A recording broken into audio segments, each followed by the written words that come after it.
Alrighty then. Another year, another championship. I hope you're well rested.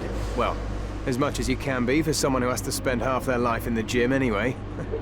Let's get to it. Hey, what's up guys, aarava here, and welcome back to another season of my F1 2019 career mode. Another episode 107 today for the Australian Grand Prix in Season 6 this is. And as you can clearly see, we are in a brand new team at the yellow outfit of Renault Formula 1. And we're partnered along for the first time ever since the F2 story mode at the start of the career mode, at the start of the game cycle.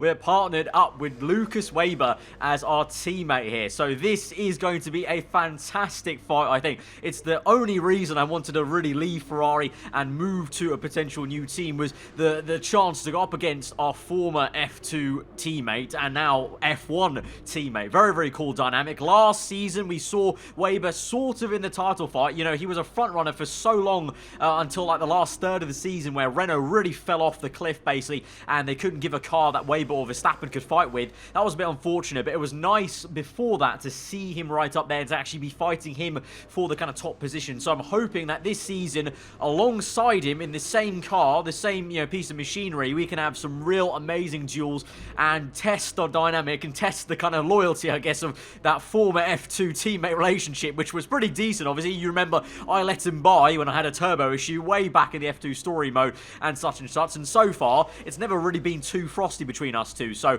let's see how it's going to go this season, but I think it's going to be a really fascinating dynamic to finally have Weber in the same team with us, because of course we've seen in this career mode, at least, I know it's been different for other people's career mode saves, but in my career mode save, Weber has been lightning quick, usually, compared to any teammate he's had. So I think it's going to be a challenge to actually match him toe-to-toe every single race. In terms of the rest of the admin then, coming into Renault Formula 1, we get gifted 5,000 resource points to kick off this season then. Contrast to last season where Ferrari, we had nothing because Ferrari spent all their money over the winter break. I guess Renault did not, because if you remember actually back to the R&D graph at the end of last season, Season 5, Renault plateaued for pretty much half the season. So I don't know really why they did that, why they were saving so much, but it means that we get gifted that 5,000. In terms of driver transfers, of course, I left Ferrari and replaced Max Verstappen here at Renault, and so Verstappen decided to hop over to the other side and go to Ferrari. So that is also very exciting to see Max Verstappen in what is a very quick Ferrari, because we left Ferrari as the best team on the grid, and you might have noticed there was no R&D reset in Season 5. So Ferrari, on paper, are still the fastest team on the grid. So I left the best seat in the house. So, and we're definitely not the best seat in the house anymore with Renault, because the engine side is maxed out, and we're still only the third or fourth worst team on the grid. Our chassis is maxed out. We're slap bang in the middle there. Our aero still has 2 upgrades to go, 2 minor upgrades on the drag, which will be so easy to purchase, because we'll do that in one foul swoop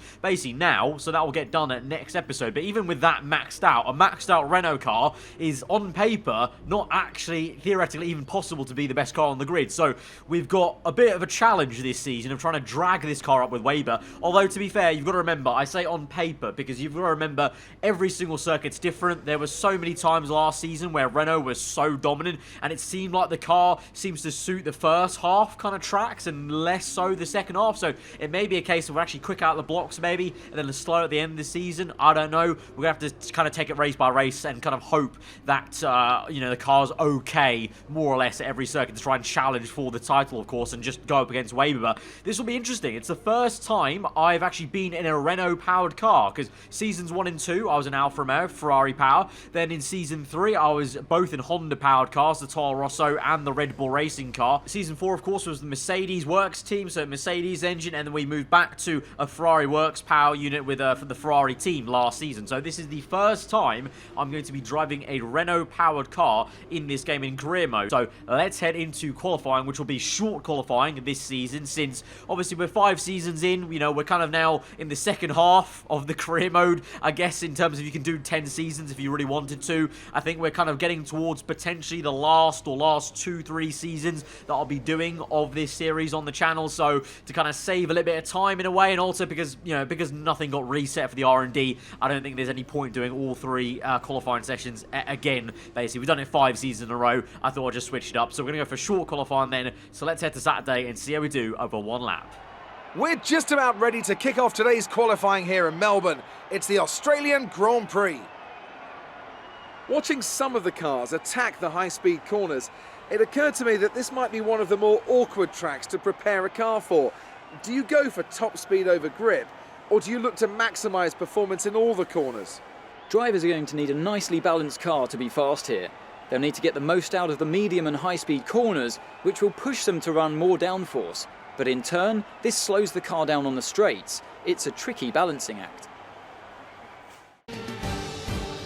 Right, so here we are then in the one and only qualifying session we'll be doing every single race weekend then on Saturday. As you can see, Dan Ricciardo setting the fast lap of the session so far in his Mercedes, but this is the first time then we drive this yellow car in anger. And I've got to say, actually, I'm actually quite happy to be in the Renault. It's a very lovely looking car, actually, on this year's game. One of the best, actually, I think, in my opinion, from the T-Cam view in terms of the way the car feels, in terms of the camera movement and the anglings. Some of the other cars are quite awkward, but the Renault is quite centered and quite nice in that kind of way. So, and the car itself feels pretty decent. I can kind of already tell that the underpowered nature is going to be a big difficulty at some other circuits, maybe not Australia because it's a bit of a street circuit, of course, but in the corners it feels very decent. Now, obviously it would because it's nearly maxed out, so all the cars on the grid are going to feel great, but it's a case of even if the car feels great, is the lap time going to be there? We'll see as we come across the line. It's P2 there at the moment, ahead of Ricciardo, just behind Devon Butler though in the Red Bull, which is now the fastest car on the grid, remember, so our F2 rival is going to be right up there as well. So all three of us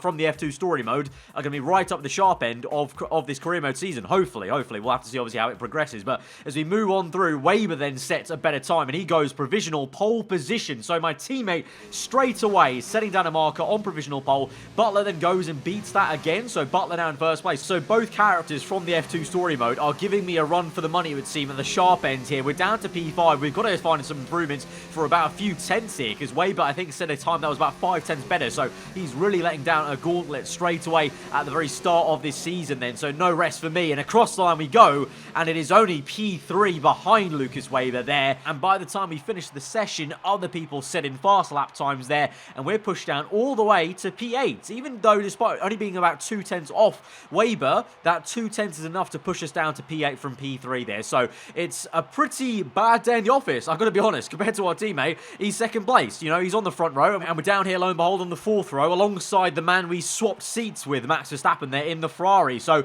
we've got a lot of work to do in the race, but at least one good thing is the R&D chart might have Renault lower down, but you can clearly see in practice the Renault is actually looking pretty quick, actually, at least on a circuit like this. I kind of dread to see where we are when it comes to a track like Italy, when we don't have the power advantage there and we don't have too many corners to help us out, but at least in this first part of the season we might actually be pretty decent. But we've got to try and show the race pace that usually we have over our qualifying pace, and try and do the best job we can and trying to catch up to that man in second place. So let's go to the race and see how we do in our first race for Renault. They say that even a second is an eternity in Formula One, so going 4 winter months with no racing at all has seemed a very long time indeed. We're back though in Melbourne, home of the Australian Grand Prix since 1996. The Melbourne circuit is certainly one that needs to be taken seriously. Its combination of slippery surfaces and difficult corners make it a tricky track when it comes to overtakes. Drivers find it hard to pass and will need to take full advantage of those DRS zones if they want to have any hope of breaking through.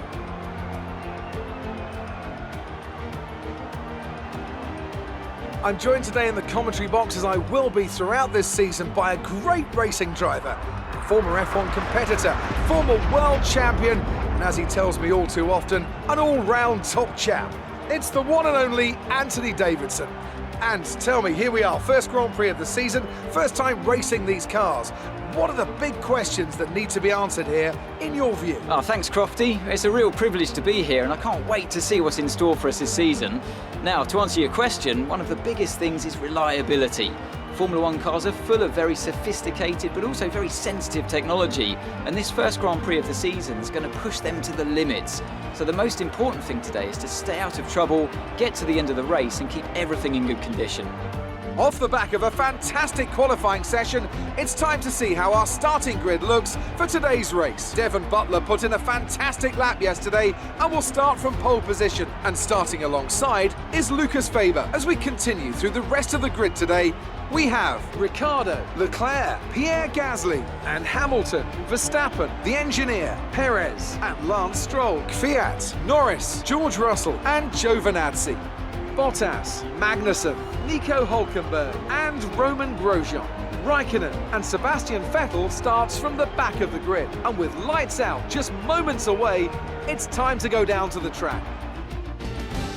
So race strategy wise then, I would assume it's going to be a one-stop here, but my engineer is going to actually default suggest me the two-stop strategy, 2 sets of softs and 1 medium, which is a little concerning because I think that maybe sets the precedent of maybe the Renault, like the Ferrari in many ways in the second half of the season last season, is maybe not too great on the tyres, even though we've obviously maxed out the tyre upgrades, because obviously not every car is equal in terms of the tyre wear, even with maxed out upgrades, unfortunately. So that's a little bit worrying. We'll see how it goes in the race. I think even if we're going to have a lot of tyre wear, the one-stop will be better around Australia just due to the traffic that you can get mid-race. But we'll just play by ear and see how this one goes. Fuel-wise, I don't know. I don't know how fuel efficient this maxed-out Renault engine will be, so I'll put in over half a lap of fuel and we'll just kind of see and kind of judge it then, and then we'll know from this point onwards for the rest of the season how efficient the engine is, I guess. But here we go then, loading in for season number 6 of this F1 2019 career mode as we go towards 5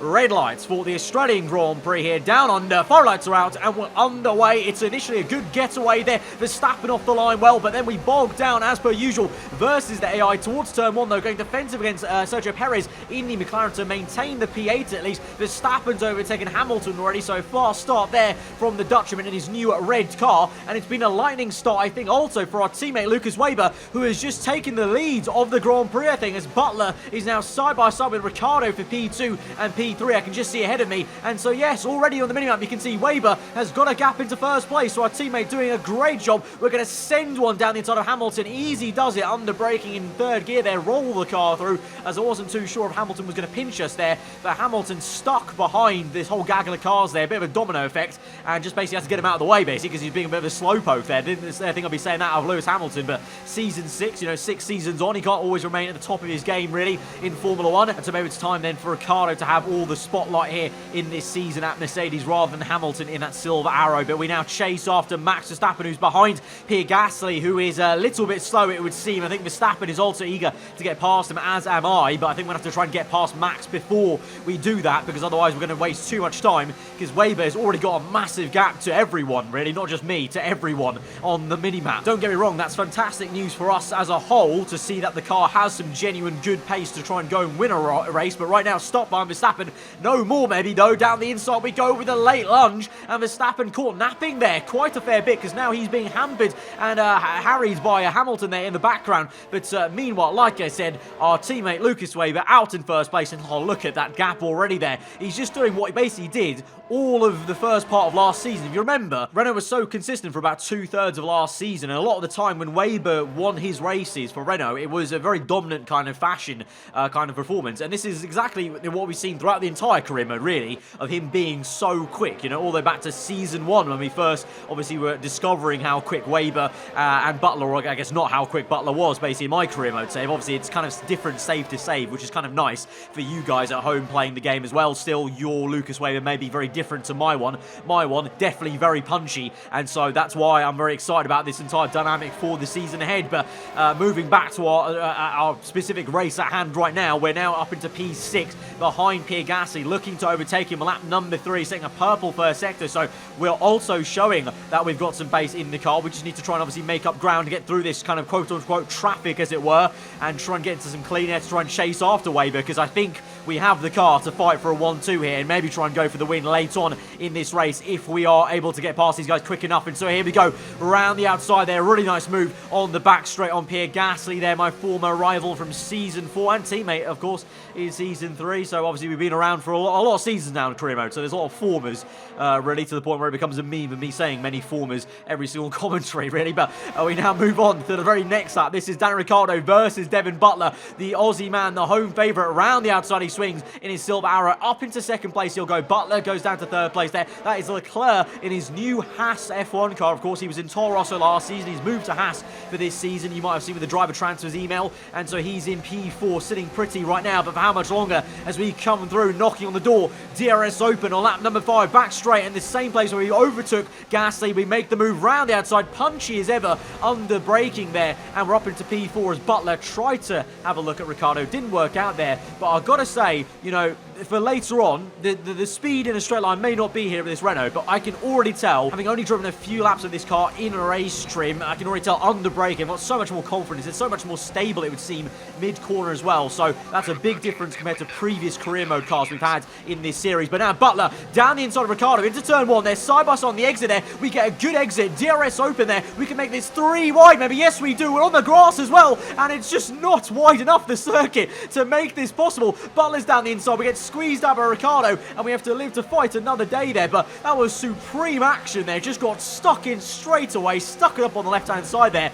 And you saw the track narrowed. It almost wasn't wide enough to get all 3 of us in there. Supreme action, though, between myself, Ricciardo, and Butler. Here's a replay there. And look at this there. On the grass on the left-hand side a little bit as Ricciardo squeezed us. But look at that 3 wide. Beautiful side there. Red Bull, Mercedes, and Renault. And Ricciardo very cheeky, kind of going a little bit left for a second there to push me onto the grass with the left front tyre. But as I said, we live to go on for another lap then on lap number 6. So thankfully no mistake or kind of any kind of major contact there with such a hairy moment. And now we can try and maybe get Butler on this back straight. DRS open for both of us though. So that Red Bull's pulling enough speed to keep the place. He goes defensive. We just don't have enough overspeed there to make a dive bomb round the outside. So we have to kind of stick behind Devin for one more lap at least. We move on to lap number 7, then 2 green sectors. This time we kind of really have to get a move on and try and get this move done. But you can see we have oversteer there through the chicane. That doesn't help our exit, and so DRS open overtake mode, but we're even further back than last lap there. And now my engineer has actually asked me about a change of strategy there. You can see on the bottom right, I've accepted it, and it was a change of strategy to a 1-stop on medium tyres, pitting around lap number 13. So like I said, I thought probably the 1-stop would be the faster way to go, but with the Renault tyre wear potentially being quite poor, this is going to be quite difficult at the end of our stint, potentially on the soft and the medium, but we'll just have to make the most of it because our engineer has said that that's a fast strategy, so we'll just have to kind of trust him and go with it. But for now, we're still 5 laps away from that first pit stop, so we continue to push on and try and overtake Devin Butler. But this is the 3rd time of asking now that we go through the chicane and try to maybe make the move on the back straight. This time round, though, we're so much closer. The DRSs pop over for both our cars. We're coming at a rate of knots, and we absolutely send it round the outside there, mid-corner, find the grip there, and that was a real late move against Butler. He keeps the nose in, though, so actually still side by side through that sector into the second last corner. Butler the long way around. We get the elbows out, squeeze him out there. He's on the grass, and we had to get that done. We had to be that aggressive because he had the downforce mid-corner to keep that through and continue to fight us there. We now break the toe and the slipstream by going right there very aggressively, then back to the racing line, and now we push on to try and catch up to Dan Ricciardo, which actually takes us a further 2 laps there. The Mercedes, some decent pace on the soft tyres, and of course the tyre wear now is kicking in there, and the rear tyres are kind of screaming out a little bit, as well as the fronts already as well. The tyre carcass temperature, I can tell you on the front left, is very, very hot around this circuit. But here we go then. We've got the speed to the inside there. It's a fantastic move into the high-speed chicane, round the outside then for the second bar, and we're up into P2 now, finally, of this Australian Grand Prix, and it is a 1-2 for Renault Formula 1, but we've got a long way to go in this race, and so now is where the real battle begins of this Grand Prix, of trying to catch up to Lucas Weber to try and fight for this race win. He's got 5 seconds on us. You can see on the top left, we've asked to box in this lap because the rear end is really getting quite loose now on lap number 12. So asking to box in 1 lap earlier than the requested lap 13, our engineer said. And I was praying that Weber did not come in, but unfortunately you can see there, he has come in. So I have to stay out. I can't double stack. There's no point trying to double stack with him because it's going to just lose me time there. And that's time I don't have because Ricciardo now is still very close to us. He goes for a move there. The tyres are really second hand now into turn 1, side by side. Not what we want to be doing at this stage of the GP, but we have to try and keep the track position against Ricciardo, but it's now definitely time to come in for the pit stop then. No longer will these tyres go, basically. The rear tyres are gone, even the front is, like I said, the carcass temperature is absolutely out the window in terms of, like, at some stages, you didn't see it in any of the highlights there, but at some stages I had to kind of lift off mid-corner, just let the tyres cool off there, because they're kind of brick orange in the internal carcass temperature there. So those tyres absolutely kaput, as I said in that 0% AI challenge, which some of you guys liked in terms of that phrase. And now we come out the pit lane then on a set of medium tyres, yellow wall, to the end of the Grand Prix then. So blasting throughout hot lap mode, and there comes Max Verstappen in the Ferrari out of nowhere here. He has jumped 2 or 3 cars,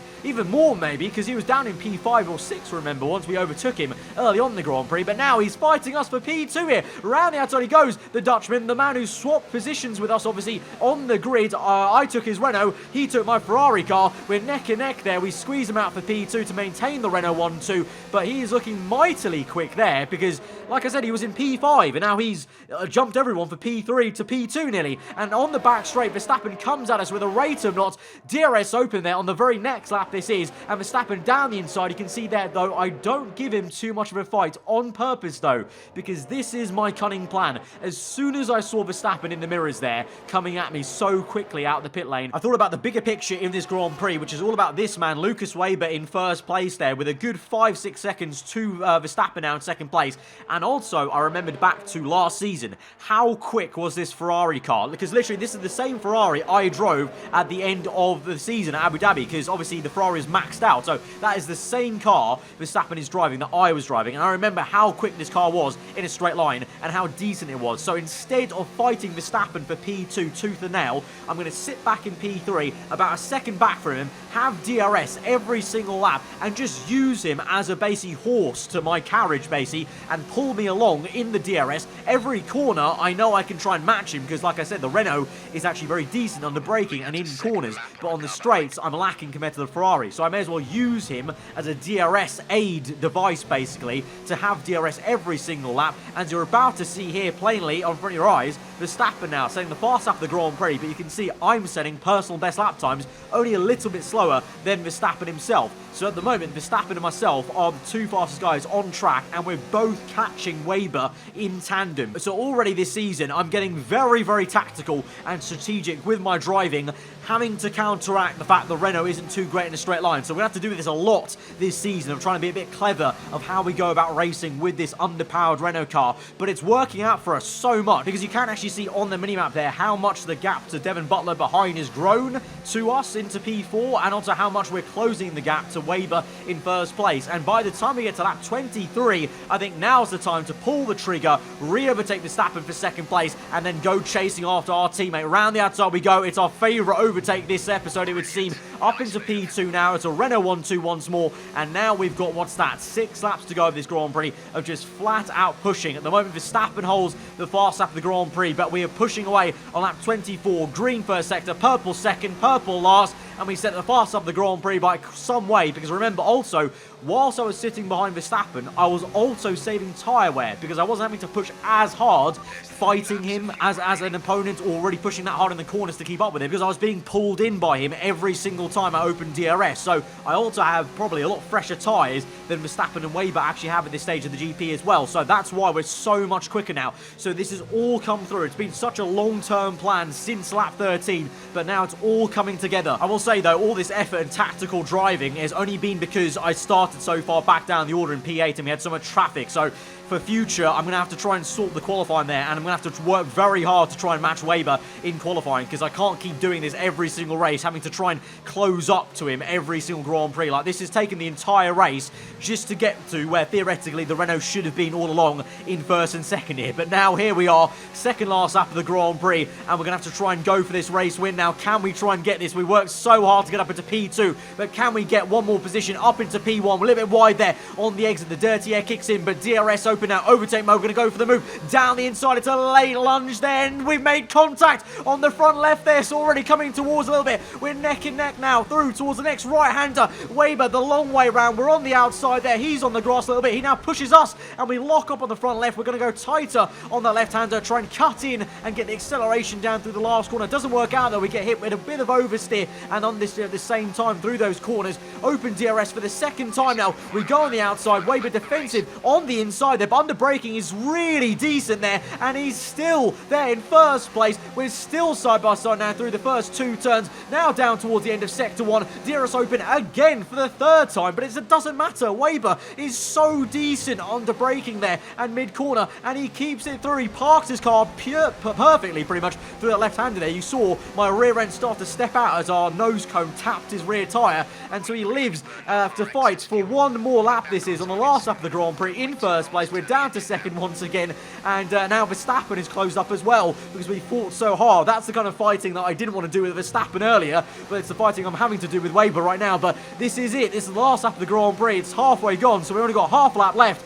Do we have anything left in the tank? Any other trick in our bag to try and get first place? I don't think so. We're a little bit too far back now through the chicane onto the last straight there. We're way too far back now compared to last lap there. And so on the last lap of the Grand Prix, Weber goes defensive. We have a little half look on the outside. Doesn't work out. I think that's it because it's going to be so difficult to overtake him now. He's too far ahead of us now. We can't make a dive bomb here. And so, alas, after all that effort, it's only going to be second place. It's going to be Lucas Weber that comes through to win the Australian Grand Prix. But we kick off this season our brand new team at Renault with a 1-2 for the team. Great drive, great drive. We're really happy with that performance. Talk to me, Ants. What was it that set them apart from the competition today? I really feel the track layout combined with the track temperatures we saw today suited their car. As we can see, it's time for the podium, and I can see the Renault team underneath our commentary box going crazy as their drivers walk out.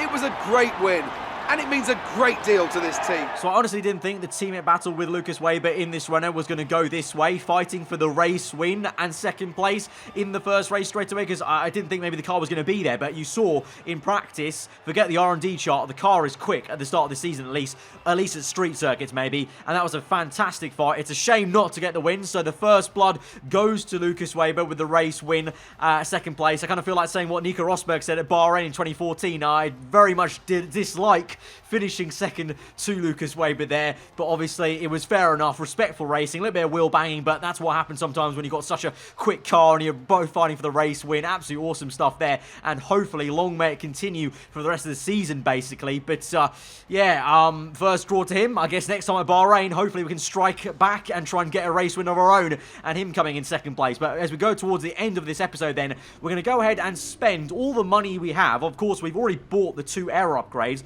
so I thought, you know what, we may as well buy all the reliability upgrades to make sure we don't have any kind of grid penalties at the end of the season, because that could definitely guarantee a much better fight with Weber if he also doesn't have to take grid penalties as well as me at the end of this season then. So we go ahead and purchase a load of upgrades there. So we have a ton of upgrades coming for next episode potentially if they all don't fail basically. But that has been an exquisite first race of season number 6 of the F1 2019 career mode. Guys, if you did enjoy that and you're looking forward to a season-long battle with Lucas Weber finally, then be sure to smash that like button. Let me know what you thought in the comments below. If you're new around here, then do get subscribed for weekly full-on content. I've been aarava. Hope you guys enjoyed today. I'll see you guys next time. Goodbye.